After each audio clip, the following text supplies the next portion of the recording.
Hello friends, welcome to my channel vision Guru. So ఇవాళ మనం 10th క్లాస్లో శాంతికి రాహ్మే అనేటువంటి నాన్ డీటెయిల్ లెసన్ గురించి డిస్కస్ చేసుకోబోతున్నాము.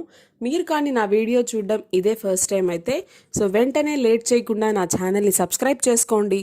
బెల్ ఐకాన్ని క్లిక్ చేయడం మాత్రం మర్చిపోవద్దు. మీరు బెల్ ఐకాన్ని క్లిక్ చేస్తేనే నేను అప్లోడ్ చేసిన వెంటనే ఏదైనా కొత్త వీడియో పెట్టిన వెంటనే మీకు నోటిఫికేషన్ అనేది వస్తుంది. సో మీరు వెంటనే లెసన్ ఎక్స్ప్లెనేషన్ అనేది చక్కగా నేర్చుకోవచ్చు. సో ఇప్పుడు మనం శాంతికి రాహ్మే అనేటువంటి నాన్ డీటెయిల్ లెసన్ ఎక్స్ప్లెనేషన్ అనేది చూద్దాం. సో శాంతికి రాహ్మే అంటే ఏంటి? శాంతి అంటే ఏంటి? ఎవరి పేరా? ఎవరైనా పెట్టుకున్నటువంటి పేరా? ఏదైనా ఒక అమ్మాయి పేరా? కాదు. శాంతి అంటే ఇక్కడ శాంతికి రాహ్మే అంటే శాంతి మార్గంలో, అంటే హింస లేకుండా శాంతి మార్గంలో. ఆ శాంతి మార్గంలో అంటే ఆ శాంతి మార్గంలో ఎవరు నడిచారు? శాంతి మార్గాన్ని మనకు ఎవరు చూపించారు? ఎంతోమంది గొప్ప గొప్ప వ్యక్తులు ఉన్నారు. ఒకరు కాదు, ఇద్దరు కాదు, అలాంటి వాళ్ళు చాలామంది ఉన్నారు. సో అలాంటి వాళ్ళలో నుంచి ఒక ఇద్దరు వ్యక్తుల గురించి మనకి ఈ లెసన్లో ఇవ్వడం జరిగింది. వాళ్ళ గురించి మనం తెలుసుకుందాము.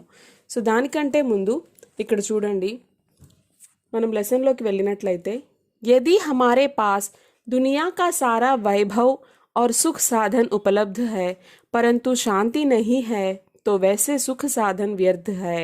संसार में मानव द्वारा जितने भी कार्य किए जा रहे हैं सबका एक ही उद्देश्य है शांति. చూడండి ఏం చెప్తున్నారు ఇక్కడ.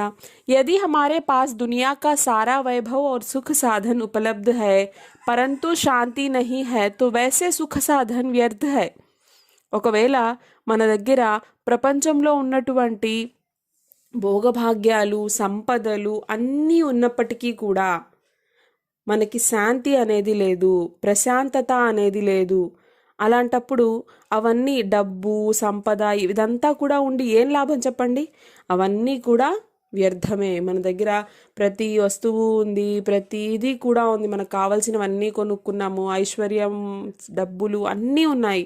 కానీ మన మనసుకి ప్రశాంతత అనేది లేదు, మనకి శాంతి అనేది లేదనుకోండి, ఇన్ని పెట్టుకొని కూడా మనకేం లాభం? అవన్నీ కూడా వేస్టే కదా. संसार में मानव द्वारा जितने भी कार्य किए जा रहे हैं सबका एक ही उद्देश्य है शांति. సో ప్రపంచంలో చూసినట్లయితే మానవుల ద్వారా చేసేటువంటి ప్రతి పని కూడా ఆ పని వెనుకున్నటువంటి ఉద్దేశం ఏంటి అంటే శాంతిని నెలకొల్పడమే. सबसे पहले तो हमें यह जान लेना चाहिए कि शांति क्या है. సో అన్నిటికంటే ముందు ఫస్ట్ మనం శాంతి అంటే ఏంటి అనేది తెలుసుకోవాలి. शांति का केवल यह अर्थ नहीं कि मुख से चुप रहे अपितु मन को नियंत्रित कर उसे बुराई के रास्ते पर चलने से रोकना ही वास्तविक शांति है. చూడండి ఇక్కడ ఏం చెప్తున్నారు, శాంతి అంటే ఏంటో మనం తెలుసుకోవాలి. శాంతి అంటే ఏంటి? అందరూ సైలెంట్గా కూర్చొని శబ్దం ఏం చేయకుండా కామ్గా కూర్చోవడం మాత్రమే. అంటే ఏం మాట్లాడకుండా సైలెంట్గా కూర్చున్నంత మాత్రాన దాన్నే శాంతి అనుకోవచ్చా మనం? కాదు. మరి శాంతి అంటే ఏంటి? మనకో నియంత్రిత్ కర్, మన మనసుని కంట్రోల్ చేసుకోవాలి. మనం దేని నుంచి కంట్రోల్ చేసుకోవాలి? ఉసే బురాయి కే రాస్తే పర్ చల్నే సే రోక్నా హీ వాస్తవిక్ శాంతి హై. సో చెడు దారుల వైపు వెళ్ళకుండా, చెడు వ్యసనాలు కావచ్చు, చెడు అలవాట్లు ఏవైనా సరే, ఆ చెడు మార్గం వైపు మనం వెళ్ళకుండా మనల్ని, మన మనసుని మనం ఎప్పుడైతే కంట్రోల్ చేసుకుంటామో అది నిజమైనటువంటి శాంతి అంటున్నారు. इसीलिए जहाँ शांति है वहाँ सुख है, जहाँ सुख है वही स्वर्ग है, जहाँ स्वर्ग है वही दुनिया का శ్రేష్ఠ స్థాన్ है. ఏం చెప్తున్నారు పిల్లలు ఇక్కడ? చూడండి, ఎక్కడైతే శాంతి ఉందో అక్కడే సుఖం కూడా ఉంటుంది. ఎక్కడైతే సుఖం ఉందో అలా ఆ ప్లేస్ని మనం ఏమంటాము? స్వర్గం అనుకోవచ్చు. ఎక్కడైతే స్వర్గం లాంటి ప్లేస్ ఉందో అది ప్రపంచంలోనే ఎంతో అద్భుతమైనటువంటి స్థానము అని చెప్తున్నారు ఇక్కడ. యుద్ధ, దుఃఖ్, లాలచ్ और सभी पीड़ाओं को मिटाने का एकमात्र साधन है शांति. సో ఈ శాంతి అనేది చాలా గొప్పది. యుద్ధాలని, దుఃఖాలని అత్యాశని, అలాగే మనకున్నటువంటి కష్టాలన్నిటినీ తొలగించేటువంటి ఒకే ఒక్క సాధనం ఏంటి అంటే, ఒకే ఒక్క ఆయుధం ఏంటి అంటే శాంతి. ధన్ దౌలత్ సే భౌతిక్ సంపద ఖరీద్ సక్తే హై కింతు శాంతి నహి. చూడండి, మన దగ్గర ఉన్నటువంటి డబ్బుతో, మన దగ్గర ఉన్నటువంటి ఆ సంపదతో మనం నచ్చిన వస్తువు ఏదైనా కొనుక్కోవచ్చు, మనకు కావాల్సినవన్నీ కొనుక్కోవచ్చు. కానీ మనం శాంతిని మాత్రం ఎక్కడా కొనుక్కోలేం. అవునా కాదా? శాంతిని ఎక్కడైనా అమ్ముతారా? ఏదైనా షాప్లో అమ్ముతారా? లేదు. సో మనము మన దగ్గరున్న డబ్బుతో, సంపదతో ఏదైనా కొనుక్కోవచ్చు, కానీ శాంతిని మాత్రం ఎప్పటికీ కొనలేము, ఎక్కడా తీసుకోలేము. यही कारण है दुनिया भर के कई धनी देश शांति को बनाए रखने के लिए युद्ध के लिए तत्पर हो रहे हैं. సో ప్రపంచంలో ఉన్నటువంటి ఎన్నో ధనిక దేశాలు ఈ శాంతి కోసం యుద్ధాలు కూడా చేశాయి. యుద్ధ సే కభీ శాంతి స్థాపిత్ నహీ హో సక్తి. సో యుద్ధాలైతే చేశాయి, కానీ శాంతిని నెలకొల్పగలిగాయా? లేదు. కొట్లాటల వల్ల, యుద్ధాల వల్ల ఎప్పటికీ శాంతి అనేది రాదు.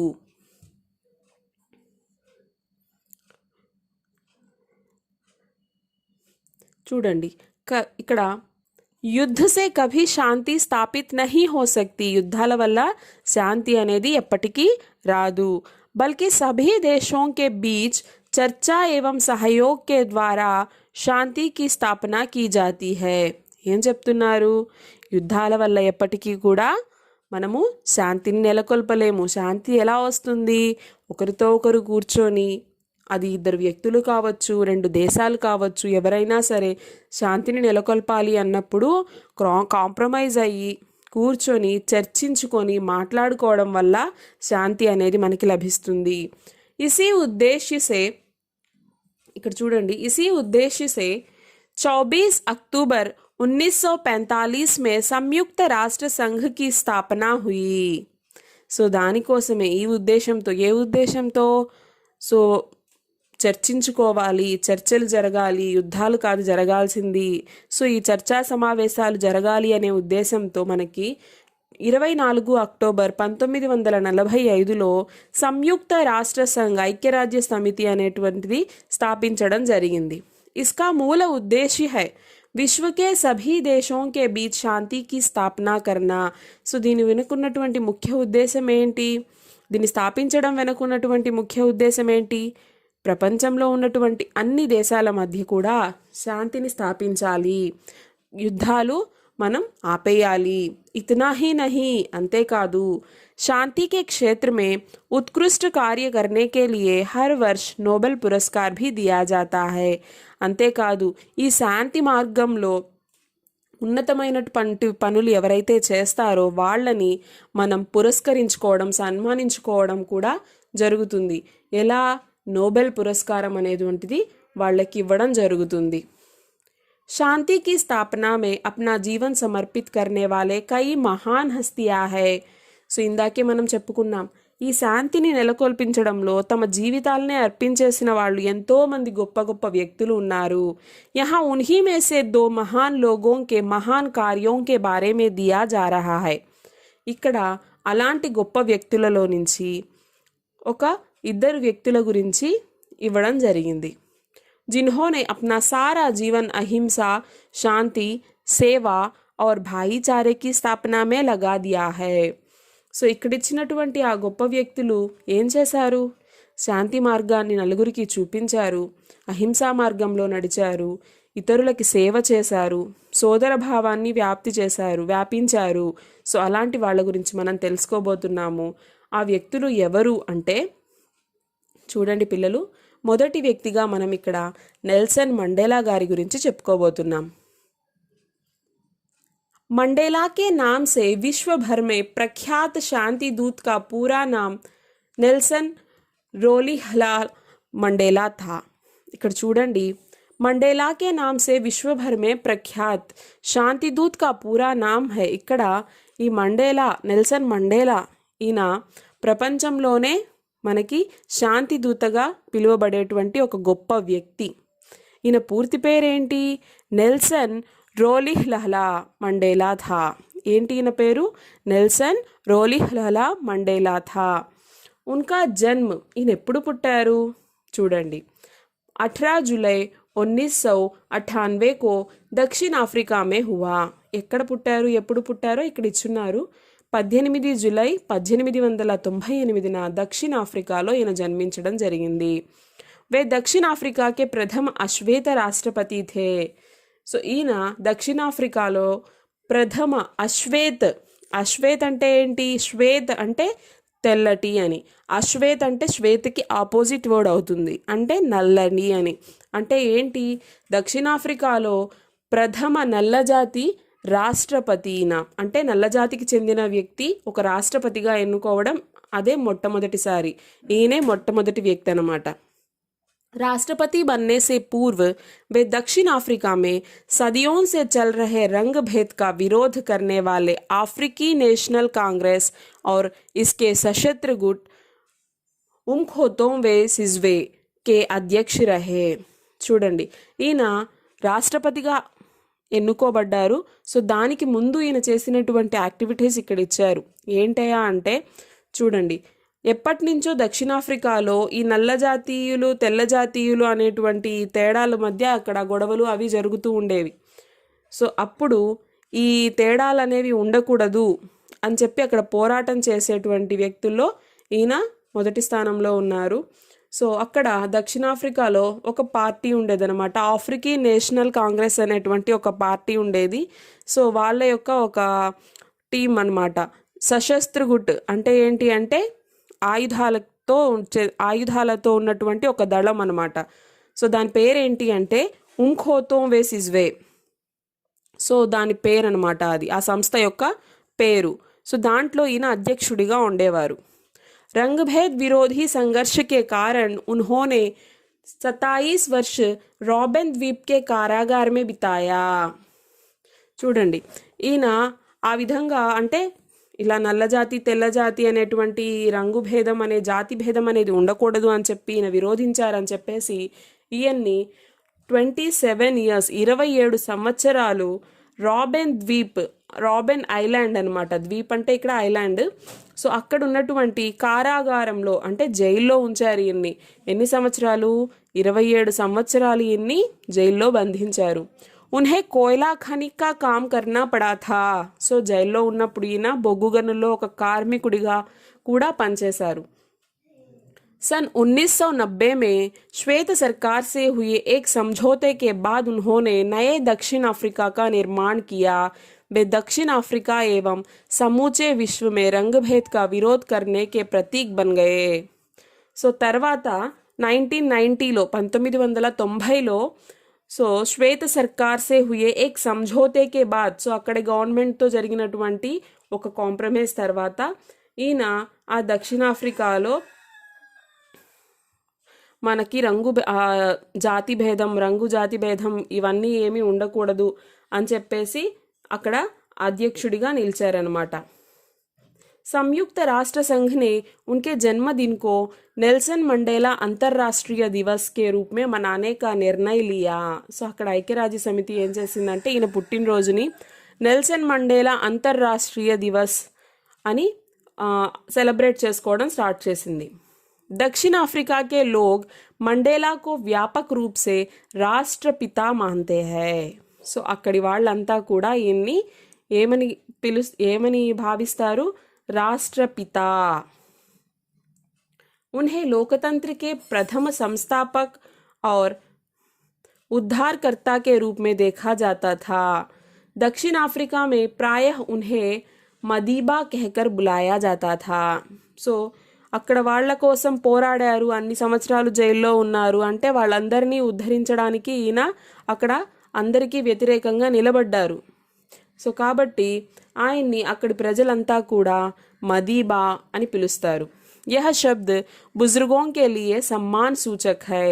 మదీబా అంటే ఏంటి? పెద్దవాళ్ళని గౌరవ సూచకంగా అలా పిలుస్తారనమాట మదీబా అని. సో అక్కడి ప్రజలంతా కూడా ప్రేమతో గౌరవంతో ఈయన్ని కూడా మదీబా అని పిలుస్తారు. ఉన్హే అబ్ తక్ 250 से भी अधिक राष्ट्रीय व अंतर्राष्ट्रीय पुरस्कारों से सम्मानित किया जा चुका है.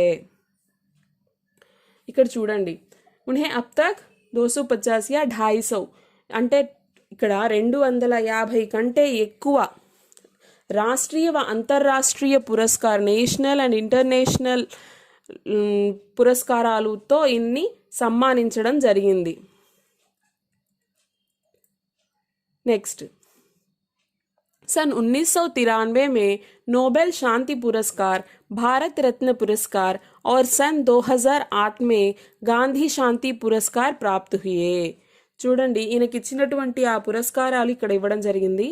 1993లో నోబెల్ శాంతి పురస్కారంతో సమ్మానించారు, భారత రత్న పురస్కార్, అలాగే 2008లో గాంధీ శాంతి పురస్కార్తో కూడా ఈయన్ని సమ్మానించడం జరిగింది. उनका स्वर्गवास 23 नवंबर 2013 को हुआ. सॉरी नाना, उनका स्वर्गवास 23 नवंबर 2013 को हुआ. ఆయన ఎప్పుడు మరణించారు? 23 నవంబర్ 2013లో మరణించడం జరిగింది. ऐसे महान शांति दूत के निधन पर सारे विश्व ने अपूर्व श्रद्धांजलि समर्पित की. इनका संघर्षमय जीवन हमें शांति की राह में चलने के लिए पथ प्रदर्शित करता है. సో చూడండి, ఆయన 23 నవంబర్ 2013లో మరణించారు. సో అలాంటి ఒక గొప్ప వ్యక్తి, అంటే ప్రజల కోసం నిలబడి ప్రజలకు న్యాయం చేకూర్చడానికి నిలబడ్డటువంటి ఒక గొప్ప వ్యక్తి, శాంతి దూతగా పిలువబడేటువంటి ఆ గొప్ప వ్యక్తి మరణించినప్పుడు ప్రపంచంలో ఉన్నటువంటి ప్రతి ఒక్కరూ కూడా ఆయనకి శ్రద్ధాంజలి ఘటించారు. సో ఈయన ఆ కష్టాలతో సంఘర్షమయ జీవన్ అంటే ఏంటి, ఇతరుల కోసం పోరాడుతూ జీవించినటువంటి ఆయన జీవితము మనకి ఆ శాంతి మార్గంలో నడవడానికి మనకి ఒక మార్గదర్శకంగా ఆయన జీవితం అనేది మనం చెప్పుకోవచ్చు. సో ఇది మనం నెల్సన్ మండేలా గురించి తెలుసుకున్నాం. ఇప్పుడు మదర్ తెరెసా.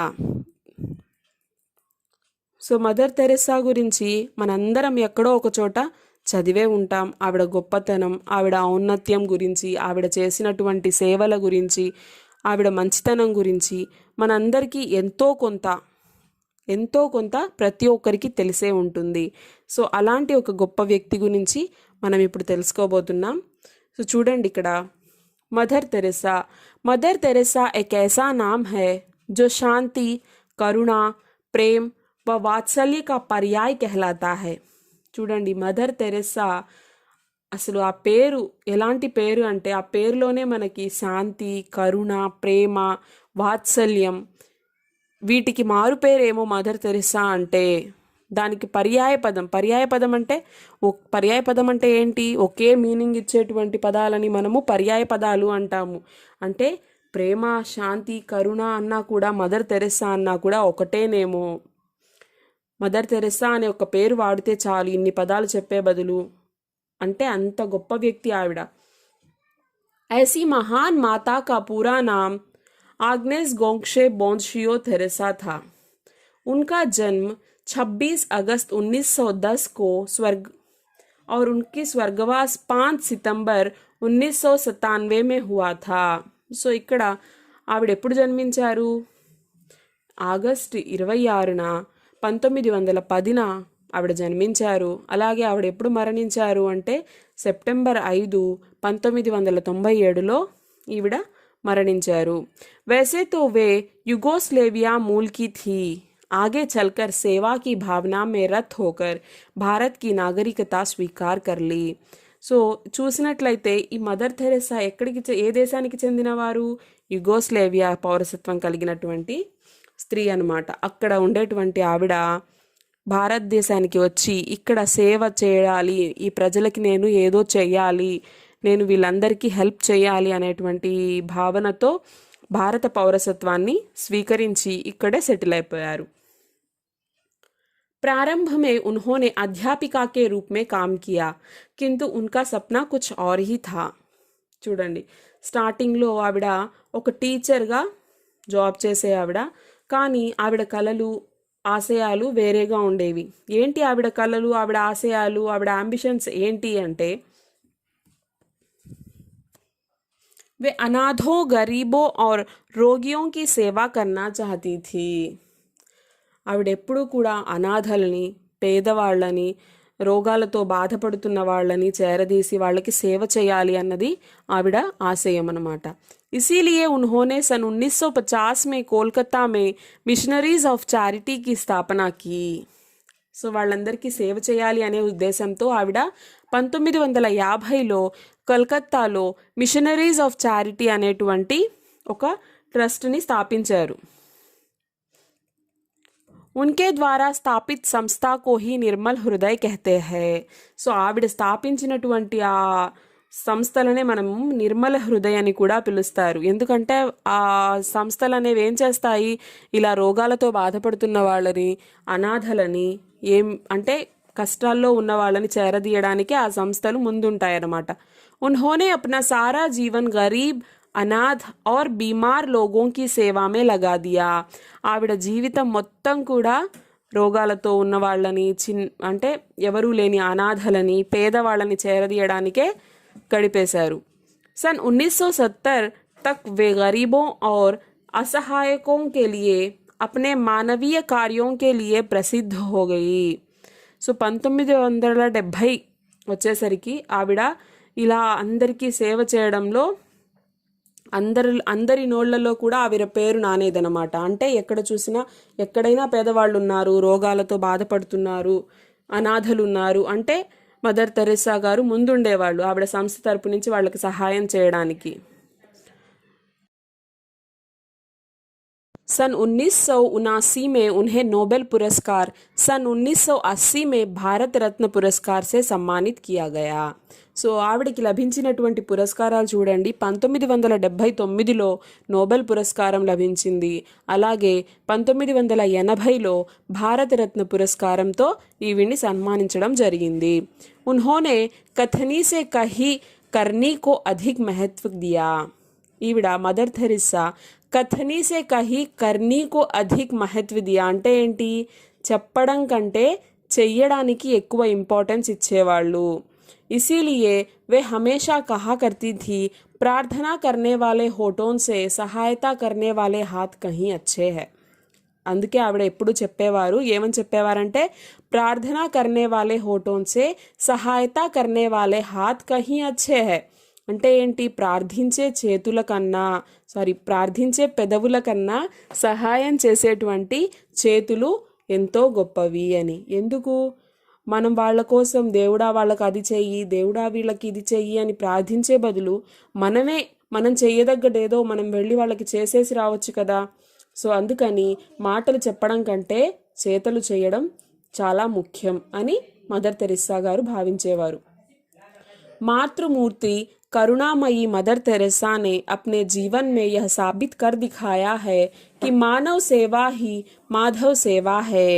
సో కరుణామయి ఆ మదర్ తెరెసా మాతృమూర్తి తన జీవితంలో మనకి నిరూపించి చూపించారు. ఏం నిరూపించారు, మానవ సేవా హీ మాధవ సేవా హే.